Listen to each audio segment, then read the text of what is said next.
আসসালামু আলাইকুম। কীভাবে দুই কালার কাপড় দিয়ে ফাড়া কামিজ তৈরি করতে হবে।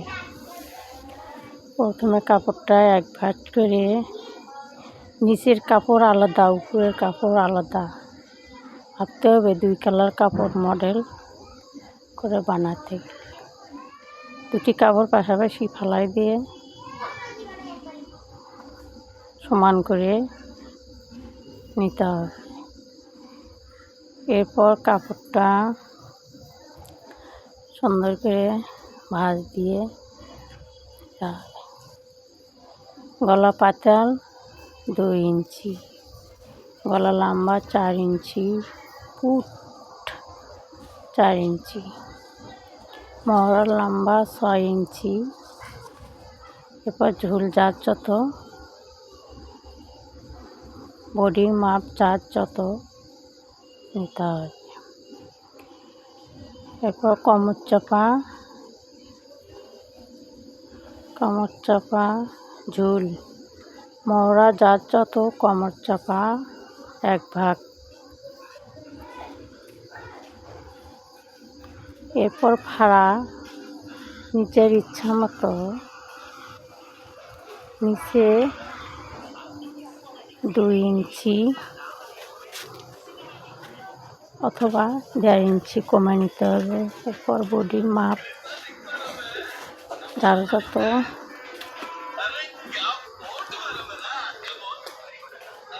নিতে হবে। কোমর চাপা ফাড়া সমান করে দাগ দিতে হবে। ভাবতে হবে বডির থেকে কোমর চাপা 1 ইঞ্চি কমে আসে, আর ফাড়া যার যত। এরপর কাপড়টি গলা থেকে কেটে মহড়া কেটে নিতে হবে। মাঝামাঝি কোমর চাপা চিহ্ন রাখতে হবে। এরপর ফাড়ায় চিহ্ন রাখতে হবে। এরপর হাতার কাপড় সাইড থাকা বডির কাপড় দিয়ে হাতা লম্বায় যার যত নিতে হবে। পাতেলা মহড়া যার যত, তার চাইতে পাতেলা 2 ইঞ্চি বেশি নিতে হবে। ওখান থেকে খোলা পাটে 3 ইঞ্চি কমাইতে হবে।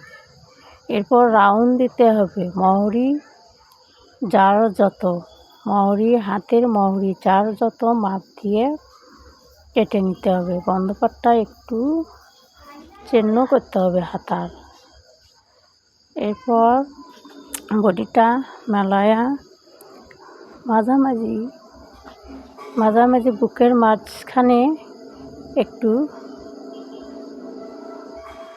দাগ টেনে চিহ্ন করে একটু পট্টি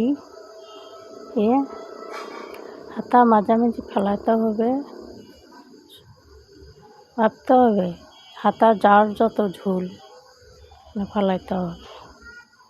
মাঝখানে একটু ফুল, যাই যেটা তোমার ফুল দিতে পারবে, অথবা বোতাম অথবা যে কোনো সিস্টেম করে নিতে পারবেন। সেলাই দিতে হবে সেখানে। তুমি মন চাইলে ফিতা 3টা অথবা 4টা দিতে হবে। বডির কাপড় দিয়ে ফিতা দিতে হবে। উপরের বডি